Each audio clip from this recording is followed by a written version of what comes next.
So அந்த கோவிட்ல தினந்தோறுமே அவன்கிட்ட நான் வந்து பேசுகிற டைம் பார்த்திங்கன்னா, ஒரு நாளைக்கு 4 மணி நேரம். குறைஞ்சதும் ஒரு 3 மணி நேரம், 4 மணி நேரம் அவன்கிட்ட நான் பேசுவேன். இது வந்து கண்டினியூஸாக. அதுக்கப்புறம் அடிக்கடிக்கு கால் பண்ணுறதெல்லாம் வந்து ஒரு சின்ன டியூரேஷன் வச்சுக்கோங்களேன். ஆனால் ஒரு நாளைக்கும் 3 to 4 ஹவர்ஸ் அவன்கிட்ட நான் பேசுவேன். என்னை கத்த விடுவான், கதற விடுவான் அந்த கோவிட்ல. கத்தி கதறி அழுவேன் நான். நிஜமா, ஐயோ கடவுளே, ஏன் என் வாழ்க்கையை இவன் கூட இப்படி ஆக்கி வச்சுட்ட? எதுக்கு இந்த மாதிரி ஒரு ஆளை என் கண்ணில் காட்டிட்ட? ஏன் என் வாழ்க்கையை அப்படி நாசம் பண்ணிட்ட? தப்பான ஆள்கிட்ட சேர்த்து வச்சு இப்படிலாம் புலம்பி அவ்வளோ அழுதுருக்கேன். இது எல்லாமே ஃபோன் தான். எல்லாமே ரெக்கார்டிங் எடுக்க முடியுமா இன்றைக்கி அப்படின்னா, இன்றைக்கி நான் ரொம்ப பெருமையாக எல்லாராலையும் பேசப்படுவேன். என் வாழ்க்கையில் ரெக்கார்டிங்கிற ஒரு விஷயம் மட்டும்தான் எனக்கு இருக்க ஆதாரம். எனக்கு தெரில, அந்த கமிஷனர் ஆஃபீஸில் ஒரு தடவை போய்ட்டு நான் பேசினதுக்கு 20 இயர்ஸுக்கான ரெக்கார்ட்ஸை கூட எடுக்க முடியும்னு சொன்னது வந்து, அதெல்லாம் வந்து உண்மையாக பொய்யாலாம் எனக்கு தெரில. ஆனால் அது மாதிரி ஒரு தருணம் இருந்துச்சு. செலவு பண்ணால் அதுக்கு அதெல்லாம் கிடைக்கும் அப்படின்னா, சீரியஸாங்க இன்றைக்கி நான் சிறகை விரித்து நான் பறப்பேன்னு சொல்லுவேன். ஏன்னா முழுக்க முழுக்க ஏமாற்ற மட்டுமே நான் பட்டிருக்கேன். அநியாயத்துக்கு பிளான் பண்ணி ஏமாற்றிருக்காங்க. அதில் எந்த ஒரு என்ன சொல்கிறது மாற்றமும் இல்லை. அப்போது ஒரு நாளைக்கும் பேசவும் முடியாது, கத்தவும் முடியாது. ஐயோ எனக்கு தெரில, அந்த ஃபீல் மட்டும்தான் எனக்கு அப்படியே ஒரு மாதிரி ஆகுது நினச்சி பார்க்கவே. பேச்சுவார்த்தையே பேசுறதுக்கு வார்த்தை கூட வராதுங்க. அந்தளவுக்கு 4 days இது நடந்துச்சு தொடர்ந்து. மனிதாபிமானம் இருக்கிறவங்க இதுக்கான உதவி எனக்கு பண்ணி, ஒரு வேளை இந்த ரெக்கார்டிங்ஸ் எடுத்து தராங்கன்னு வச்சுக்கோங்களேன். இந்த கோவிட் பீரியடை மட்டும் நான் சொல்கிறேன். இந்த கோவிட் டேட் என்னால் எக்ஸாக்ட் டேட்டு கூட என்னால் எடுத்து தர முடியும். மிஞ்சி போனால் ரொம்ப நேரம் ஆகாது அந்த எக்ஸாக்ட் டேட்டை வந்து நான் எடுத்து கொடுக்கறதுக்கு. ஒரு அரை நாள் போதும். ஒரு இடத்துக்கு போகணும், அந்த சென்டருக்கு போனால் என்னால் நான் இந்த இடத்துல எப்போ வந்து ஸ்கேன் எடுத்தேன்ற ஒரு ரிப்போர்ட் எடுத்தேன்னா, அதுக்கான என்னோடய பேரும் ஃபோன் நம்பரும் கொடுத்தாலே வந்துடுங்க. இந்த டேட்டில் நீங்கள் வந்து ஸ்கேன் எடுத்திருக்கீங்கன்றது. இப்போ ரீசெண்டாக தானே அது. ஸோ என்னால் எக்ஸாக்ட் கோவிட் டேட் சொல்ல முடியும். அந்த கோவிட் டேட்டை நான் கொடுக்க ரெடி. அந்த ரெக்கார்டிங்ஸை கொடுத்தாலே, நான் 2010 முதல்ல அவங்கக்கிட்ட நான் பேச்சுவார்த்தையில் அவங்க கதையை கேட்டு நான் விழுந்தேன் பாருங்க. அந்த ரெக்கார்டிங்லாம் கூட தேவையில்லைங்க. இது இந்த கோவிடோட கான்வர்சேஷனே வந்துட்டு நான் எந்த அளவுக்கு ஏமாற்றப்பட்டிருக்கேன், ஏமாந்துட்டு இருக்கேன்.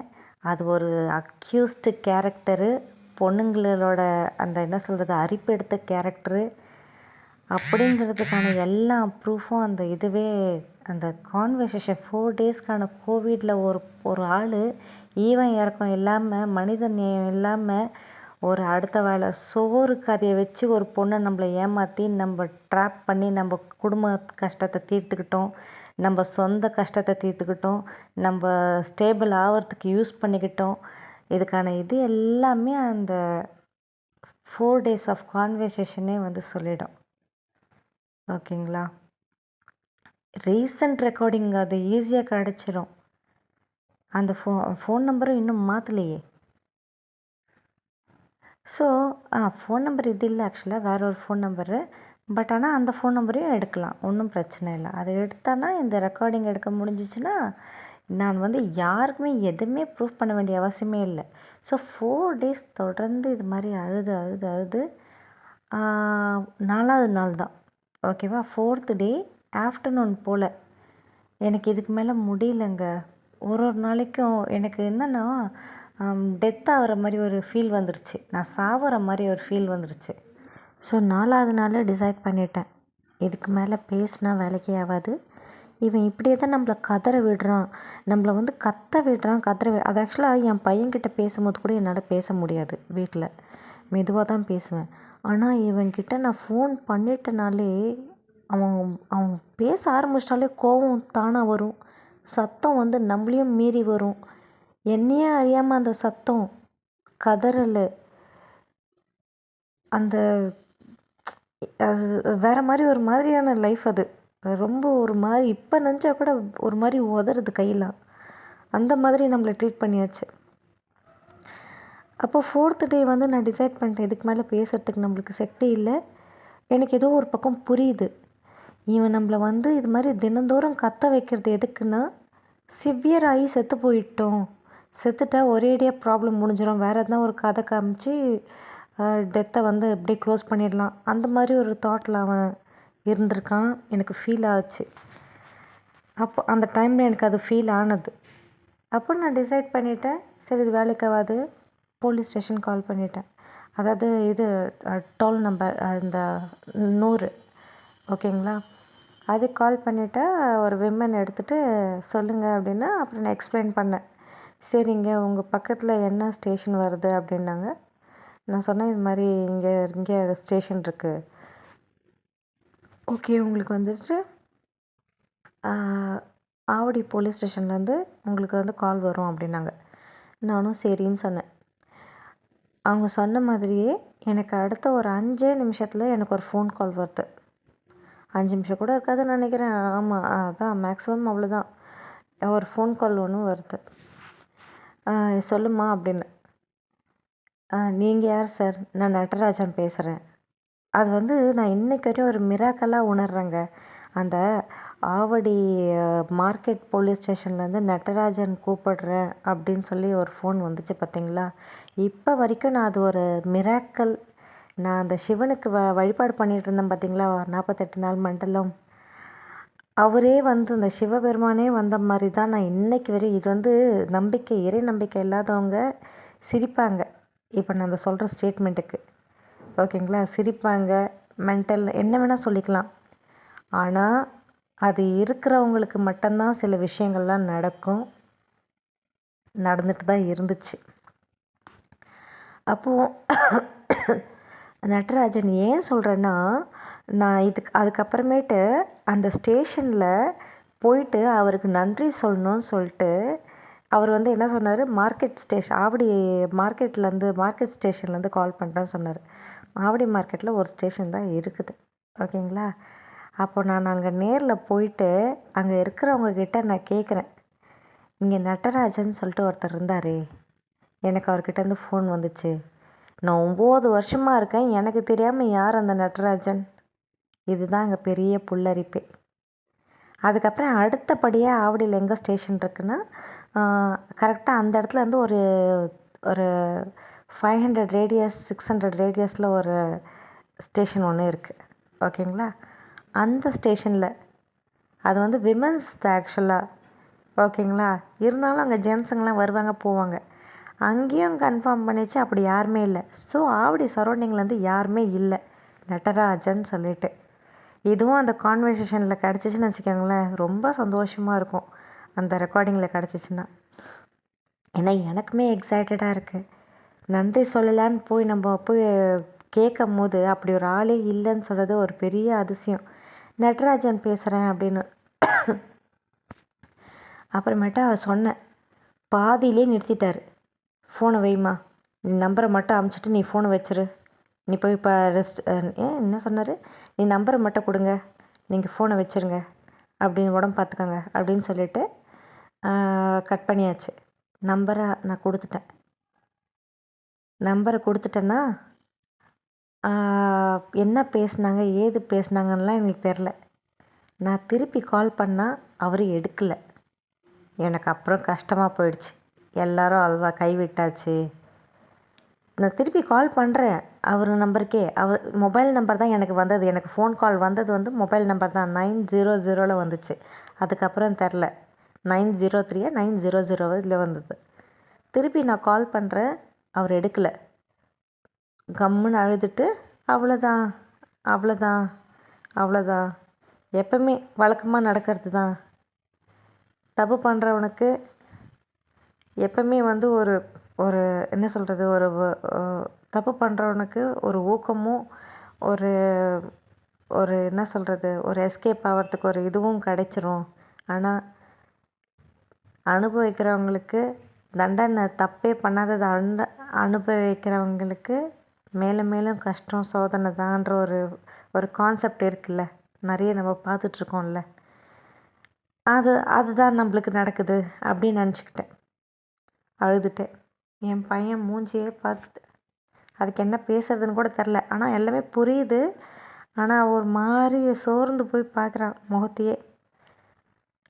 எனக்கு அந்த டெத்துக்கான ஒரு ஃபீல் வருது எனக்கு உடம்புல. அது ஒரு மாதிரி இருந்துச்சு. அது எனக்கு இப்போ அழுவா வருது எனக்கு சொன்னேன். அது ஒரு மாதிரி இருந்துச்சு. என்ன பயம் வந்துச்சுன்னா, பையனை எப்படி யாருமே ஜென்யூன் இல்லையே. இப்போ நான் இருக்கிறதுனால தான் என் பையனை வீட்டுக்கு வந்து பார்த்தா கூட கொஞ்சுறாங்க, தூக்குறாங்க. ஆனால் அந்த இடத்துல நான் ஆப்சண்ட் ஆகிட்டேன்னா அவனோட ட்ரீட்மெண்ட் எப்படி இருக்கும்ன்றதே எனக்கு முன்னாடியே தெரியுது. ஐயோ, அது மாதிரிலாம் எதுவுமே ஆகக்கூடாதேன்னு நினச்சிட்ருக்கேன். ஈவினிங் எனக்கு வந்து ஃபோன் வருது. வைபவ், யார் இந்த ஆள், கோழிக்கோட்லேருந்து. வைபவ், 5000 போட்டிருக்கேன். எனக்கு ஈவினிங் இல்லை, அதான் கொஞ்ச நேரத்துலேயே அந்த போலீஸ் வச்சார்ல, அதுக்கப்புறமேட்டு நான் ஃபோன் பண்ணி அவர் எடுக்கலை. அதுக்கப்புறம் இங்கேருந்து ஃபோன் வருது கேலிக்கட்லேருந்து. வைபவ், நான் 5000 அக்கௌண்ட்டில் ட்ரான்ஸ்ஃபர் பண்ணுறேன். எனக்கு ஈவினிங்கு ரிப்போர்ட் வரணும். ஸ்கேன் எடுத்து கோவிட் கன்ஃபார்ம் அப்படின்னு அதை மட்டுமே தான் நான் வருவேன் வைபவ் அப்படின்னு. சரின்னு சொல்லிட்டு நான் ஃபஸ்ட்டு யோசித்தேன், எதனா மருந்து வாங்கி சாப்பிட்றலாமா, காசு வந்திருக்கு, ப்ளஸ் ஹாஸ்பிட்டலுக்கு எதனா போய் பார்த்துட்டு வந்துடலாமா, இல்லை ஸ்கேன் எடுத்துடலாமான்ற மாதிரி இருந்துச்சு. சரி, ஸ்கேன் எடுத்து அமுச்சிடலாம் அப்படின்னு சொல்லிட்டு ஒரு 40 மினிட்ஸ்லேயே தந்துடுவாங்க, ஸ்கேன் ரிப்போர்ட் வந்துடும். ஆவடியில் சோனா லேப் அப்படின்னு சொல்லிட்டு, இந்த ஆவடி மெயின் பொண்ணு சூப்பர் மார்க்கெட்டுக்கு பேக் சைடில் இருக்கும். இப்போ ஜூடியோலாம் வந்துருச்சு அந்த இடத்துல. அங்கே வந்து சோனா லேப் சென்டர்னு ஒன்று இருக்குது. அந்த சோனாவில் தான் போயிட்டு கீழே எங்கள் அப்பார்ட்மெண்ட் கீழே இருக்கவரே ஒரு ஆட்டோக்கார் இருக்கார், ஒரு முஸ்லீம்கார். அவரோட ஆட்டோ எடுத்துக்கிட்டு சோனா லேபில் போயிட்டு அங்கே போய் இது எடுத்தோன்னா, ஸ்கேன் எடுத்துகிட்டு பார்த்தோன்னா கோவிட் கன்ஃபார்ம், கோவிட் தான் அது அப்படின்ட்டாங்க. உடனே என்ன பண்ணேன், அதை அப்படியே வாட்ஸ்அப்பில் அமுச்சு விட்டுட்டேன். வாட்ஸ்அப்பில் அமுச்சு விட்டுட்டு பேலன்ஸு 4000 சம்திங் அது அந்த இது. ஸோ ஆட்டோக்காரும் வந்து கம்மியாக தான் வாங்கினார். அப்போ மிச்சம் வந்து என்கிட்ட 500 சம்திங்கே இருந்துச்சு என்கிட்ட. அப்போ அந்த காசுக்கு என்ன பண்ணுறேன், நேராக டாக்டரை போய் பார்க்குறேன். எனக்கு ரொம்ப அதிசயமாக ஆயிடுச்சுங்க. இன்னொரு விஷயம், டாக்டருங்கெல்லாம் ஃபீஸ் எல்லாம் வந்துட்டு எப்பவுமே அதிகமாக தான் இருக்கும்.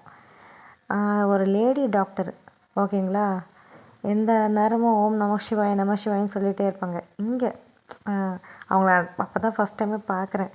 நான் இருந்த அந்த பருத்திப்பட்டு இதுலேயே ஒரு சின்ன கிளினிக்கு, ஓகேங்களா, சின்ன கிளினிக்கு. ஆட்டோக்கார் வந்துட்டு இவங்கள போய் பாருமா, இவங்க நல்லா பார்ப்பாங்கன்னு அவர் தான் இறக்கி விட்டார். சரின்னு சொல்லிட்டு போனால் அவங்க நம சிவாய நம சிவாய இதுன்னு சொல்லிக்கிட்டே இருப்பாங்க. ஃபோன் வந்தால் கூட நம சிவாய, எனக்கு மேலே இருப்பாங்க அவங்க. அப்புறம் அவங்கள தான் போய் பார்க்குறேன். பார்த்தோன்னா, இப்படியா விட்டு வைப்ப நீ, ஒரு மாத்திரை மருந்து போடுறதில்ல, இல்லை நான் ஒரு போடுறதுல இருந்தேன், இந்த மாதிரி ஒரு சுச்சுவேஷனில் நீ இந்த மாதிரிலாம் இருக்கலாமா அப்படின்னு சொல்லிட்டு, மாத்திரை மருந்து பிரேக் பண்ணுங்கள், ஃபாஸ்டிங்கை பிரேக் பண்ணுங்கள், ஃபஸ்ட்டு ரெக்கவர் ஆகுங்க, அதுக்கப்புறமேட்டு நீங்கள் ஃபாஸ்டிங்லாம் கண்டினியூ பண்ணுங்கள் அப்படின்னு சொல்லிட்டு கொஞ்சம் மருந்து மாத்திரை எழுதி கொடுத்தாங்க. அந்த மருந்து மாத்திரையோட டோட்டல் காஸ்ட்டே வந்து 100 and something தாங்க ஆச்சு. எனக்கு ரொம்ப ஆச்சரியம், நிறைய மருந்து கொடுத்தாங்க அதில் வேறு, ஓகேங்களா. அப்புறம் அவங்களோட ஃபீஸ் எவ்வளோன்னு பார்த்தோன்னா 100 ரூபா. அது இன்னும் டபுள் சந்தோஷமாக, அவ்வளோதானா 100 ருபீஸ் தானேன்ற மாதிரி ஆயிடுச்சு எனக்கு. இன்னும் சந்தோஷமாக ஆயிடுச்சு. சரின்னு சொல்லிட்டு அந்த மருந்து இதையும் வாங்கிட்டு, இன்றைக்கி ஃபாஸ்டிங்கில் தான் இருக்கும், இந்த ஒரு நாள் விட்டுறலாம், நாளைக்கு பிரேக் பண்ணிடலாம் ஃபாஸ்டிங்கை, மருந்து மாத்திரை தான் கிடச்சிருச்சுல, இவங்ககிட்ட சொல்கிற இடத்துலையே சாப்பாடு இன்னொரு எக்ஸ்ட்ரா சொல்லி அது சாப்பிட்டு மருந்து சாப்பிட்டு உடம்பு பார்த்துக்கலாம் அப்படின்னு சொல்லிட்டு அந்த ஒரு தாட்டில் தான் இந்த ஆள் வருவான் வரல அதெல்லாம் என்னால் யோசிக்க முடியல. நான் நினச்சி கூட பார்க்கல வருவான்னு. வரமாட்டான் தான், ஏமாற்றுவான் தான் தோணுச்சு எப்பவும் போல். அப்புறம் நான் அதை பற்றின சிந்தனையே இல்லாமல் நானும் குழந்தையும் அந்த ஹோட்டலில் போய் வீட்டில் இறங்கிட்டு, குழந்தைக்கு ஆஸ் யூஷுவல் சாப்பாடு வருது, அவன் வந்து சாப்பிட்றான், தூங்க வைக்கிறேன். விடிய காத்தால நான் நல்லா நைட்டில் எனக்கு தூக்கம் இல்லை, எனக்கு விடிய காத்தால தான் தூக்கம் வருது. நான் நல்லா தூங்கின்னு இருக்கேன். மார்னிங்கு ஒரு 6 o'clock 6:30 அந்த மாதிரி டைம் இருக்கும்னு நினைக்கிறேன். அப்போது வீடு காலிங் பெல் அடிக்கிறாங்க. என்னடா இது இவ்வளோ காலங்காத்தால அப்படின்ற மாதிரி இருந்துச்சு. அப்போ டோரு என் குழந்த தான் வந்து ஓப்பன் பண்ணுறான். ஓப்பன் பண்ணால் மம்மா பயமாக இருக்குமா. என்னடாண்ணா, மம்மா அந்த ஆள் வந்துட்டாருமா அடிக்க போகிறார் மம்மி, ப்ளீஸ் மம்மி வேணாம் மம்மின்னு பயப்படுது. தர வைப்போ தாய் சேர்த்து தர அப்படின்னு. அதுக்கப்புறமேட்டு அவன் திறந்துட்டு ஒரே ஓட்டம் ஓடி வந்துட்டான். ஓடி வந்தால் இந்த ஐயா உள்ள ட்ராலி எடுத்துன்னு வராரு. 2 அடி தாங்க, எண்ணி 2 அடி இல்லாட்டி ஒரு 3 அடி வச்சுருப்பான், அவ்வளோதான். அந்த 2 feet அந்த 3 feetல அப்படி நின்ட்டான் ட்ராலியை வச்சுக்கிட்டு. Vaibhav, I am just a guest. அந்த ஸ்டேட்மெண்ட் இதுதான். அந்த ஸ்டேட்மெண்ட் வீட்டுக்குள்ளே வரும்போது, வைபவ், ஹலோ வைபவ் எப்படி இருக்க, குட் மார்னிங், அந்த மாதிரி அந்த குழந்தைய பார்த்து பேசுறது அந்த மாதிரிலாம் இல்லை. வைபவ் ஃபஸ்ட்டு வீட்டுக்குள்ளே என்டர் ஆன அந்த 2 ஸ்டெப்லேயே வந்த வார்த்தை இது. ஓகேங்களா? Vaibhav, I am just a guest. ஜுரம் முடிஞ்ச உடனே நான் கிளம்பிடுவேன், புரிஞ்சுதா அப்படின்னு. இவங்க அம்மன் தலையாட்டுறான். என்ன பண்ணால் ட்ராலி எடுத்து வந்து இப்படி பார்த்தான். வீடையே பார்த்துட்டு அப்படியே பயந்தே போயிட்டான். என்னன்னா பெருக்க கூட மாட்டேனே, என்னால் எந்திரிக்க கூட முடியாதுங்க. சொல்லியிருக்கேன்ல ஆல்ரெடி இன்னொரு வீடியோவில், பையன்தான் வந்து லிஃப்ட் பண்ணி விடுவான் என்ன, யூரின் பாஸ் போகணும் அப்படின்னா கூட. ஸோ இவன் என்ன பண்ணுறான், பார்த்தோன்னே பயந்துட்டான். அந்த கிச்சனு, அந்த வாஷிங் மிஷினு, துணிங்களெல்லாம் மேலே மேலே போட்டு வச்சது, இது எல்லாம் பார்த்து பயப்படுறான். அப்புறம் என்ன ஆகுது, இவன் குழந்த வந்து என் பக்கத்தில் வந்து ஒட்டிக்குது. ஓகேங்களா? பயமாக இருக்குன்னு எல்லாத்தையும் பார்த்து அழகாக க்ளீன் பண்ணிட்டான். வீடை ஃபுல்லாக க்ளீன் பண்ணிவிட்டு மாப்பெல்லாம் போட்டு துணியெல்லாம் வாஷிங் மிஷினில் போட்டான். பாத்திரங்கள் எல்லாத்தையும் கழுவி வச்சுட்டான். மாவு வாங்கிட்டு வந்து தோசை வச்சான். அதுக்கப்புறம் ஆஃப்டர்நூனுக்கு ஓகேங்களா, தோசை எடுத்து வந்து என் பையன் கொடுக்குறான். வைபவ், எங்கேருந்து சாப்பாடெலாம் வருது, இனிமேட்லேருந்து வராத. அவங்க வந்தாங்க கரெக்டாக ஒரு 8 மணிக்கு போல். அவங்க சாப்பாடு எடுத்துகிட்டு வராங்களா, இவனை பார்த்த உடனே அப்படியே கம்முன்னு பார்த்துட்டு வைபவ்கிட்ட சாப்பாடு கொடுக்குறாங்க. கொடுத்துட்டு போயிட்டாங்க அவங்க. அவங்களுக்கும் ஒரு பக்கம் கோவம், இவங்களாம் ஒரு கேவல ஆம்பளையான்ற மாதிரி. அப்புறமேட்டு வைபவ், அவங்க எதுக்கு சாப்பாடு கொண்டு வந்து கொடுக்குறாங்க, கேள்வி. இது மாதிரியெல்லாம் ஜென்மத்தெல்லாம் என்னங்க பண்ணுறது, இதுக்கெல்லாம் எங்கேருந்து கேள்வி கேட்குறதுக்கு ஃபர்ஸ்ட் ஆஃப் ஆல் அந்த அருகதி வருதுன்னே தெரில உடம்புல கூசாமல். எங்கேருந்து வருது சாப்பாடெலாம், என்னது இதெல்லாம் அப்படின்னு. அதுக்கப்புறமேட்டு சாப்பாடெலாம் வேண்டாம்னு சொல்லிவிடு வைபவ், டாடி சேர்க்குறேன் அப்படின்னு சொல்லிட்டு அது மார்னிங் தோசை, ஆஃப்டர்நூன் வந்து ஏதோ ஒரு ரைஸும் அவரைக்காய் போட்டு ஒரு குழம்பு வச்சாங்க. ஓகேங்களா? ஸோ நான் என்ன பண்ணுறேன், அன்றைக்கி ஃபாஸ்டிங்கே பிரேக் பண்ணுறேன். இவன் வந்த அன்றைக்கி நான் குளிக்கவும் செஞ்சேன். அன்றைக்கி தான் குளித்தோன்னே ஆக்சுவலாக நான் அது வரையும் குளிக்கவே இல்லை, ஆனால் ஃபாஸ்டிங்கில் இருப்பேன். ஃபேஸ் வாஷ், கை கால் முகம் மட்டும் கழுவி நெத்தியில் விபூதி வச்சு விளக்கு ஏற்றிட்டு வந்து திருப்பியும் படுத்துப்பேன். அது மாதிரி பிரேக் பண்ணால் என்ன ஆகிடும் அப்படின்னு. அப்போ இவன் வந்து அன்றைக்கி தான் நம்ம குளிக்கவே செய்கிறோம். குளிச்சுட்டு விளக்கேற்றி விபூதி வச்சு வந்து படுக்கிறேன். காலையில் தோசை கொடுக்குறான், சாப்பிட்றேன். அந்த ஹாஸ்பிட்டலில் அந்த டாக்டர் கொடுத்த டேப்லெட்டில் ரெட் கலரில் ஒரு டேப்லெட் இருக்குது. அது கால்சியமாக என்ன டேப்லெட்னே தெரில. அந்த ஒரு டேப்லெட் போட்டால் மட்டும் தூக்கம் அப்படியே சர்ன்னு நம்மளை மீறி தூக்கம் வரும் அது. ஓகேங்களா? அந்த டேப்லெட் போட்டோன்னே தூங்கிடுறேன். திருப்பி அதே மாதிரி ஆஃப்டர்நூன் எந்திரிக்கிறேன். ஆஃப்டர்நூன் எந்திரிக்கல, எழுப்புறாங்க என்ன சாப்பிடணும் அப்படின்னு சொல்லிட்டு. சரின்னு எந்திரிக்கிறேன். சாப்பிட்லான்னு போகும்போது சாப்பிட்றேன். சாப்பிட்டுட்டு மருந்து போடுறேன். மருந்து போட்ட உடனே திருப்பியும் தூக்கம் வருது. திருப்பியும் தூங்கிடுறேன் நல்லா. ஏன்னா இவ்வளோ நாள் நான் மருந்தே சாப்பிடல, அன்றைக்கி தான் நான் மருந்தே எடுக்கிறேன் ஃபஸ்ட் நாள். மேபி அந்த மருந்துங்கள்லாம் சேர்ந்து எனக்கு கொஞ்சம் ஓவர் ட்ரௌசி ஆகுதானு தெரில. சாப்பிட்ட உடனே தூங்குறேங்க. கரெக்டாக 2 மணி.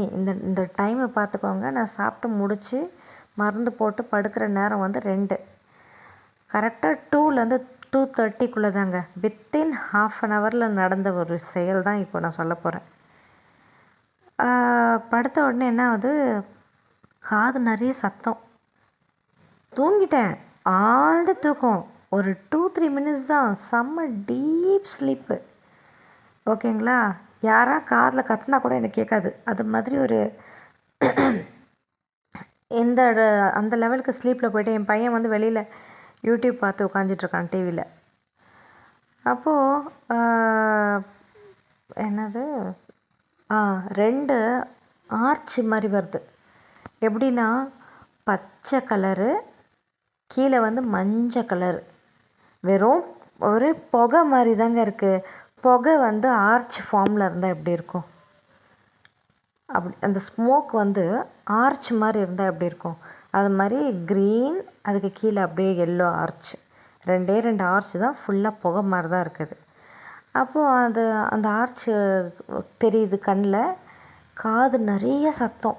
காதில் வந்து இந்த பிபி வச்சு ஊதுனா எப்படி இருக்கும் நம்மளுக்கு ஒரு மாதிரி, அந்த அளவுக்கு காது கிட்ட அந்த இயர் ட்ரம் கிட்ட கத்துற மாதிரி ஒரு சவுண்டு.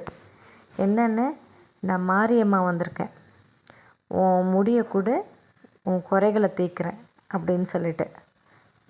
நான் வந்து கூடவே பேசுகிறேன். எந்த மாரியம்மா? நான் மாரியம்மா கோயிலுக்கெலாம் போக மாட்டேனே, நான் சிவனை மட்டும் தான் கும்பிடுவேன். என் வீட்லேயும் சிவன் மட்டும்தான் இருப்பாங்க. சரஸ்வதி, லக்ஷ்மி, விநாயகர் சேர்ந்த மாதிரி ஒரு ஃபோட்டோ. அதுக்கப்புறமேட்டு ஒரு ஒரு ஒரு ஒரு ஹேங்கர்லேருந்தோ இல்லை எதுலேருந்தோ ஒரு இவர் பெருமாள் அவரோடது உடஞ்சி போச்சு. சரி, அது வந்து நான் ஸ்டிக் பண்ணி வச்சுருப்பேன் வாலில். அது அப்புறம் ஒரு முருகரோட ஒரு சின்ன சிலை. அந்த சிலை வந்து யாரோ கொடுத்தாங்க ஆக்சுவலாக. ஓகேங்களா. யாரோ கொடுத்தாங்களா, இதாகி நல்லா இருக்குதுன்னு நான் எடுத்துகிட்டு வந்தேன். நான் எங்கள் வீட்டிலேருந்து, எனக்கு ஞாபகம் இல்லை. அந்த சிலை ஒன்று இருக்கும். ஆனால் நான் பெருசாக பாதர் பண்ணுறதே இல்லை அந்த சிலை. ஓகேங்களா. அது பாட்டுன்னு ஒரு ஓரமாக இருந்துறப்படியே தான் இருந்துச்சு. அப்புறம் வேறு என்ன சாமி இருக்கும், கிருஷ்ணர் இருக்கும். கிருஷ்ணர் ஏன்னா விஷு கொண்டாடுவோம். விஷு கொண்டாடும் போது ஒரு கிருஷ்ணர் பொம்மை வாங்கினேன். அந்த கிருஷ்ணர் பொம்மை சாமி இடத்துல இருக்கும். ஓகேவா. அவருக்கு அலங்காரம் பண்ணுறது, டிசைன் பண்ணுறது, வருஷம்னா அவரை தான் வச்சு பூஜை பண்ணுறது. அப்பார்ட் ஃப்ரம் தேட் பெருசாக வேறு எதுவும் இல்லைங்க. சாமியே இல்லைங்க. சிவனும் லிங்கமும் லிங்கமும் நந்தியும் இவ்வளோ தான் இருந்துச்சு. இது தான் நான் வழிபாடே பண்ணுறது. அப்போது நான் சொல்கிறேன், நான் சிவனை தவிர யாரையும் கும்பிட மாட்டேன். எந்த சாமி அப்படின்னா சமயபுரம்னு கார் நிறைய வருது சத்தம். நானும் வந்துட்டு டபால்னு எழுந்திரிக்கிறேன். கேட்குறேன். நான் ஆயா இருக்கும் போது நான் பெரியபாளையம் போயிருக்கேன். குழந்த பிறக்கிறதுக்காக புட்லூர் அம்மனுக்கு போயிருக்கேன். வருஷம் கூழை குடிக்கணும்னு ஆசை வரும். அப்போ வந்து பச்சையம்மன் கோயில் போவேன். எந்த மாரியம்மான்னு கேட்குறேன். சமயபுரம் அப்படின்னு சொல்லிட்டு அந்த 2 ஆர்ச்சும் வந்து அப்படியே மறையுது. சமயபுரம் அப்படின்னு சொன்னோடனே சைனு அந்த சுத்தமாக இல்லை கண்ணு முன்னாடி. நானும் டபால்னு எந்திரிக்கிறேன். ஆக்சுவலாக என்னை யாராவது லிஃப்ட் பண்ணணும். நான் எந்திரிக்க முடியாது அவ்வளோ ஸ்பீடாக என்னால். மெதுவாக ஊனி தான் எந்திரிக்க முடியும். ஆனால் அன்றைக்கி ஸ்பாட்டில் எந்திரிக்கிறேன் நான். அந்த கலரும் அந்த சவுண்டும் ஸ்டாப் பண்ண உடனே எந்திரிச்சு மணி பார்க்குறேன். மணி 2:30. கூகுள் அடிக்கிறேன். சமயபுரம்னு. நிஜமாலே சமயபுரம்ங்கிற ஒரு ஊர் வந்து திருச்சியில் இருக்குது. செம்ம புல்லரிப்பு எனக்கு. ஐயோயோ, சமயபுரம் மாரியம்மன் டெம்பிள் திருச்சி போட்ட உடனே அப்படி தான் வருதே ஆப்ஷனே. அப்போது அதை பார்த்த உடனே என்ன பண்ணிட்டேன், ஃபோனை அப்படியே வை, நேராக கண்ணில் தொப்புன்னு மூஞ்சி அப்படியே க்ளோஸ் பண்ணிட்டேன். 5 நிமிஷம் கையை வச்சு. ஒரே கண்ணில் தண்ணி தப்புன்னு ஊற்றுது. எந்திரிச்சு ஓடு பக்கத்தில் ரூமுக்கு. எந்திரிச்சு ரூமில் போயிட்டு ஓன்னு ஒரே அழுக. என் பையன் வந்து நின்ட்டான், பயப்படுறான். இவன் வந்து கிச்சனில் இருந்தான் இந்த ஆள். அவனும் வந்து என் பையன் பின்னாடி நின்று பார்க்குறான். என்னடா இது திடீர்னு நல்லா தூங்கி தானே இருந்துச்சு, திடீர்னு வந்து ஓகும் அழுகுதுன்ற மாதிரி பார்க்குதுங்க 2ம். அப்போ நான் என்ன பண்ணுறேன், எனக்கு அது வேண்டாம், இது வந்து சொல்ல தேவையில்ல, ஏதாவது சாக்கடை, இதுக்கிட்ட என்னத்தை இதை பற்றிலாம் கன்வே பண்ணுறது அப்படின்னு சொல்லிட்டு கண்ணில் ஃபுல்லாக தண்ணி வச்சுட்டு அழுகுறேன். அதுக்கப்புறம் ஒரு விஷுக்கு அப்போ தான் புதுசாக ஒரு வேஷ்டி ஒன்று வாங்கினேன் குழந்தைக்கு. அந்த வேஷ்டியை கீழி மஞ்சத்தூள் எடுத்து தண்ணியில் முக்கு, வேஷ்டியை முக்கு வேண்டினேன். என்னென்னு, எனக்கு வந்த இந்த பிரச்சனை என் பையனுக்கு வரவே கூடாது. நீங்கள் கேட்ட மாதிரியே நான் என் முடியை கொடுத்துட்றேன். என்னோடய பையனோட முடியும் நான் சேர்த்து கொடுக்குறேன். எனக்கு வந்த இந்த ஜுரம் என் பையனுக்கு தொற்று ஆகக்கூடாது. அதாவது அப்படியே கேரி ஆகக்கூடாது. வைரஸ்னாலே அப்படி தானே மாறிக்கிட்டே இருக்கும்ல. அதுவும் இவன் வந்து என் கையில் தான் படுக்கணும்னு அடம் பிடிப்பான். குழந்தையிலேருந்து அப்படியே படுத்து படுத்து படுத்து பில்லோ யூஸ் பண்ண மாட்டான். ஆர்ம்ஸில் தான் வந்து படுப்பார். அவன் நல்லா டீப் ஸ்லீப் போனதுக்கப்புறம் தான் அவனை அப்படியே நவுத்தி படுக்க வைக்க முடியும். அது வரைக்கும் அவனுக்கு அப்படி படுத்தா தான் தூக்கமும் வரும். அப்போ நான் அந்த மாதிரி வேண்டிக்கிறேன். கோவிட்டில் கூட அப்படி தான் பண்ணாங்க நிறைய தடவை. சொல்கிற பேச்சை கேட்காம ரொம்ப கஷ்டமாக இருந்துச்சு. பயம் ஒரு பக்கம். அப்புறம் அழுதுட்டு அந்த பைசாவை ₹1 இதை வந்து முடிச்சு போட்டுட்டு வச்சுட்டு நேராக எந்திரிச்சு வந்துட்டேன். விபூதியை வச்சுக்கிட்டு விளக்கு ஏற்றிட்டு விபூதியை வச்சுட்டு வந்துட்டேன் இந்த ரூமில். நான் மம்மி ஒன்றும் இல்லைடா நீ போய் டிவி பாரு, நான் மம்மி போய் படுத்துக்கிறேன் அப்படின்னா அவன் டிவி பார்க்க போயிட்டான். கொஞ்ச நேரம் என்கிட்ட வந்து உட்காந்தான். நம்மி ஏம்மி அழுதான்னு. அதுக்கப்புறம் போயிட்டான் அவனே. போய் டிவி பார்க்க ஆரம்பித்தேன். என்ன பண்ணுறேன், ஃபோன் எடுத்து பார்க்குறேன், ஸ்க்ரால் பண்ணி சமயபுரம் மாரியம்மனோட அந்த இது. அப்போ தான் தெரியுது சமயபுரம் மாரியம்மா வந்து அப்படின்னு ஒரு கோயில் நிஜமாலே திருச்சியில் இருக்குது. இது பார்வதி தேவி. அந்த கோயிலில் வந்து விபூதி தான் தருவாங்க. வேற என்ன, அதோடைய ஹிஸ்ட்ரி இருந்துச்சு. எப்படி அந்த கோவில் ஃபார்ம் ஆச்சு, எவ்வளோ இயர் ஆச்சு, என்ன மாதிரி மிராக்கிள்ஸு இதெல்லாம். அப்புறம் யூடியூப்பில் பார்க்க ஆரம்பித்தேன் நிறைய. அப்படியே புல்லரிக்குதா அதெல்லாம் பார்க்கும்போதும் கேட்கும்போதும். ஸோ அந்த மாதிரி ஒரு சுச்சுவேஷன் அது அப்போது முடிஞ்சிச்சிங்களா. வித்தின் ஒரு 10 டேஸ்லலாம் எனக்கு ஜுரம் போயிடுதுங்க. கம்ப்ளீட்டாக போயிடுது. மாத்திரை சாப்பிட்டு ஒரு 7 to 10 டேஸ்லலாம் நான் நல்லாவே ரெக்கவரி ஆகிட்டேன். டெய்லி ஈவினிங் ஆனால் மாடியில் வாக்கிங் வேறு போயிட்டு வருவேன், இந்த எண்ட்லேருந்து அந்த எண்டு வரையும். ஓகேங்களா. ரொம்ப ரொம்ப என்னென்னா முடி மட்டும் எலிவால் மாதிரி ஆயிடுச்சு அந்த கோவிடில். எப்படி தான் கொட்டிக்கிட்டே இருந்துச்சோ விடாமல் அப்படின்னு எனக்கும் தெரில. ஆனால் கொட்டி கொட்டி கொட்டி கொட்டி எலிவால் மாதிரி குட்டியோண்டு முடியாக இருந்துச்சு. இந்த ஆள் இருக்கிறதுக்குள்ளேயெல்லாம் அந்த மாதிரி தான் இருந்துச்சு.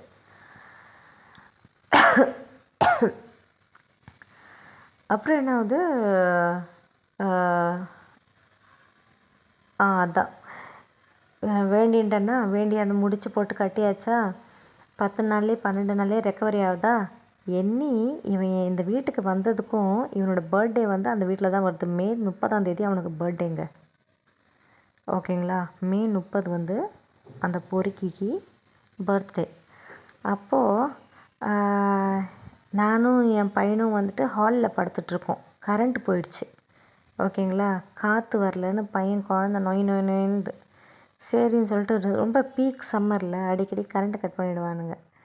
ஸோ கரண்ட்டு கட் பண்ணுறாங்க. நாங்கள் வந்து பின்னாடி பால்கனியோட டோர் ஓப்பன் பண்ணி வச்சுட்டு ஹாலில் படுத்துட்ருக்கோம். அங்கேருந்து காற்று வரும் அப்படின்னு சொல்லிட்டு.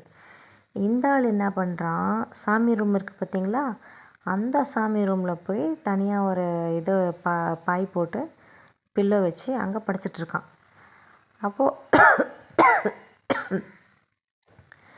அப்போ திடீர்னு என் பையன் நானும் தூக்கம் வரல, கொசு கடிக்குது, வேர்க்குது, ஒரு பக்கம் கொசு ஒரு பக்கம் வேர்வை ஒரு பக்கம், நொய் நொய் நொய்ண்டு வேற எந்திரிச்சு உட்காந்துக்கிட்டோம். இவன் திடீர்னு கரெக்டாக என்ன பண்ணுறான், ஐயா ச்சே என்னடா இது அப்படி இப்படின்னு சொல்லிட்டு கொஞ்சம் எந்திரிச்சு இப்படி அப்படியே நடந்துட்டு ட்ரெஸ் எல்லாம் ரிமூவ் பண்ணிவிட்டு நான் போய் வெறும் டவல் மட்டும் கட்டிக்கிட்டு, அது மாதிரிலாம் நான் அந்த மாதிரி ஒரு கேரக்டரை நான் பார்த்ததே இல்லை. அவன் கூட இருந்த வரைக்கும் நான் சொல்கிறேன். அது மாதிரி டவல் கட்டி அவன் படுத்து நான் பார்த்ததே இல்லை என் லைஃப்பில். அப்போது டவல் கட்டிக்கிட்டு அந்த ரூமில் போயிட்டு, வைபவ் இந்த ரூம்லலாம் வந்துடாத தப்பி தவறி கூட, டேடிக்கு வந்து கோவிட் வர மாதிரி இருக்குது, ஃபீல் ஆகுது அப்படின்னு சொல்லிட்டு அந்த ரூமில் போய் படுக்கிறான். அப்போ நானும் இல்லை, உனக்கு கோவிட் வரும், கோவிடே செத்து போயிடும் உனக்கு வந்துச்சுன்னா அப்படின்னு நினச்சிக்கிட்டு நான் கண்டுக்கல. நானும் இவனும் அப்படியே உட்காந்து விளையாடிக்கிட்டு பேசிக்கிட்டு இப்படியே உட்காந்துட்ருக்கோம். கொஞ்ச நேரம் கழிச்சு அவனும் அப்படியே தூங்குறான். படுத்த உடனே அப்படியே விசிற தூங்க வச்சிட்டேன். இவன் என்ன பண்ணுறான்னு பார்த்தா வீடியோ காலில் இருக்காங்க. யாருன்னு தெரில. வீடியோ காலில் இருக்கான். கரெக்டாக அந்த 12 மணிக்கு ஆக்சுவலாக நான் ஏன் 12 மணிக்கு அவன் என்ன பண்ணுறான்னு பார்த்தோன்னா, பர்த்டே குழந்தைக்கு காதில் நான் எழுப்புறேன், பர்த்டேடா விஷ் பண்ணுடா விஷ் பண்ணுடான்னு. அந்த 12 o'clock இவன் எந்திரிக்கிற மாதிரி இல்லை, நல்லா தூங்குறான். ஓகேங்களா, நான் தான் விசிறி தூங்க வச்சிட்டேன் வேறு. சரி எழுப்புனா எந்திரிக்க மாட்டுது. என்ன பண்ணுறான்னு பார்த்தா வீடியோ காலில் இருக்கான். அவன் என்னை பார்க்கல, நான் தூங்கிட்டேன்னு நினச்சிட்ருக்கான் போல். நான் விசிறி அவனை தான் தூங்க வச்சேன், நானும் தூங்கிட்டான்னு நினச்சி அந்த ஐயா நினச்சிட்டு அந்த ஐயா வந்து ரொம்ப அமைதியாக ஃபோனில் இருக்கார். அது எப்படி எனக்கு தெரியும்னா, அவன் பின்னாடி வந்து ஒரு இது இருக்குங்க, கண்ணாடி. சரிங்களா, அவன் தலை வைக்கிற பின்னாடி வந்து கண்ணாடி இருக்கும். அந்த கண்ணாடி மூலியமாக தான் எனக்கு வெளியில் டோர் வந்து லைட்டாக ஓப்பன் பண்ணி வச்சுருக்கான். ஓகே, லைட்டாக இல்லை, நல்லாவே ஓப்பனாகி தான் இருந்துச்சு. ஸோ நான் யதார்த்தமாக இப்படி பார்க்கும்போது அந்த கண்ணாடி மூலியமாக தான், அது என்ன கண்ணாடினா இது இல்லை விண்டோ கண்ணாடி, அது மிரர், ஃபேஸ் பார்க்குற மிரர் இல்லை. ஃபேஸ் பார்க்குற மிரராக இருந்தால் ரொம்ப அக்யூரேட்டாக தெரிஞ்சிருக்குமே. இது வந்து மிரர் பார்க்குற இது வந்து அந்த ஜன்னலுக்கு போடுற கண்ணாடி மாதிரி இருக்கும். அது ஒரு மாதிரி டிசைனாக வச்சுருப்பாங்க. அதில் பார்த்தோன்னே எனக்கு செம்ம ஷாக்கிங்கு. ஓ, இதுதான் அந்த கோவிட் போல் ட்ரெஸ் எல்லாம் வேகமாக கழட்டிட்டு டவலோடு போனார் ப்ரைவசிக்காக. மேபி பர்த்டே ட்ரெஸ்ஸை காட்ட சொல்லியிருப்பாங்க போல் யாராவது வீடியோ காலில், அதுக்கு போயிருப்பார் போல். எல்லாமே அந்த அவனோட நம்பரை ட்ரேஸ் பண்ணால் கூட தெரியாமல் போயிட போகுது. ஆனால் வீடியோ கால், வாட்ஸ்அப் கால் வேறு, தெரியுமா தெரியாதான்னு தெரில. பட் இருந்தாலும் நிறைய விஷயங்கள் வெளியில் வரும். அவன் வந்து ஒரு பொம்பளை பொறுக்கின்றதுக்கு ஆதாரங்கள் நிறைய இருக்குது. நான் முதல்ல அந்த ஆள் அந்த எல்பி ரோட்டில் இருந்தான் பார்த்தீங்களா, அப்போ அந்த எல்பி ரோட்டில் அவன் தங்கின அந்த ரூமுக்கு மேலேயும் நிறைய ஃபீமேல்ஸுங்க தான், பொண்ணுங்கள்லாம் சேர்ந்து மேலே ரூம் எடுத்துருக்குங்க. இவனுக்கு வந்து கீழே இருக்கானுங்கன்னா